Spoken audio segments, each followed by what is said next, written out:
मसाजोगचे सरपंच संतोष देशमुख यांच्या हत्ये प्रकरणाला तब्बल 6 महिन्यापेक्षा जास्त कालावधी होत आहे।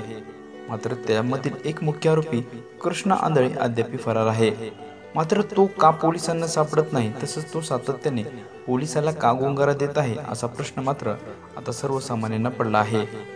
कारण की माणूस जर जिवंत असता तर तो नक्कीच पोलिसांच्या हाती लागला असता। मात्र तो अद्याप आता जिवंत नसेल अशी मात्र चर्चेला उधाण आलं आहे। कारण की कसलाही आरोपी असला तर मात्र तो पोलिसांच्या नक्कीच हाती लागतो।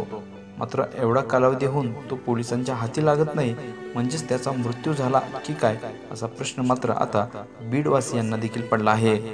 कारण की गेल्या अनेक दिवसापासून मात्र पोलीस त्याच्या मागावर आहेत। मात्र तो पोलिसांनाही सापडत नाही आणि त्याचा मृत्यू झाला याची बातमीही समोर येत नाही। नेमकं त्याच्यासोबत काय घडलं असावं असं मात्र चर्चेला उधाण आलं आहे। लवकरच पोलीस प्रशासन त्याला हुडकून काढतील अशी देखील आता ग्वाही दिली जात आहे।